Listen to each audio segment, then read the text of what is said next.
নমস্কার বন্ধুরা, সবাইকে জানাই শুভ সন্ধ্যা। আজ বাংলার উপকার, পশ্চিমবঙ্গের প্রাক্তন মুখ্যমন্ত্রী, প্রখ্যাত চিকিৎসক ডক্টর বিধানচন্দ্র রায়ের 143তম জন্ম ও 63তম প্রয়াণ দিবসে আমার বিনম্র শ্রদ্ধাঞ্জলি ও প্রণাম। তাই তার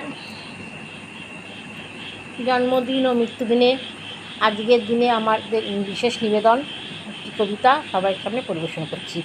দিনটি যে আজ ডাক্তার দিবস, শ্রদ্ধা জানাই কবিতা দিয়ে। থাকেন তারা সকল জীবের বাঁচা মরার প্রশ্ন নিয়ে। থাকলে প্রাণ, থাকবে যে রোগ, নতুন কিছুই নেই তো এতে। রোগ নিয়ে যে যায় না বাঁচা, সন্দেহটি নেই গো তাতে।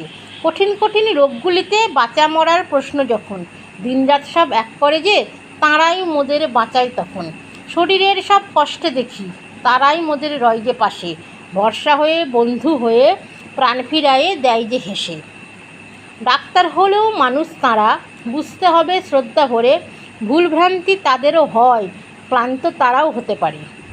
বিভীষিকায় করোনা জ্বালায় আমরা যখন ঘরে বসে, নিজ প্রাণকে তুচ্ছ করে তাঁরাই করেন যুদ্ধ বসে। উপেক্ষা করে নিজ পরিবার, রোগী লক্ষ্য যাদের। আসুন মোরা এই দিনেতে বিশেষ শ্রদ্ধা জানাই তারে। ডাক্তার দিবস পালিত হোক সেবার শপথ নিয়ে, টাকা যার নাই প্রাণ বাঁচাবো পরিষেবা দিয়ে। ধন্যবাদ।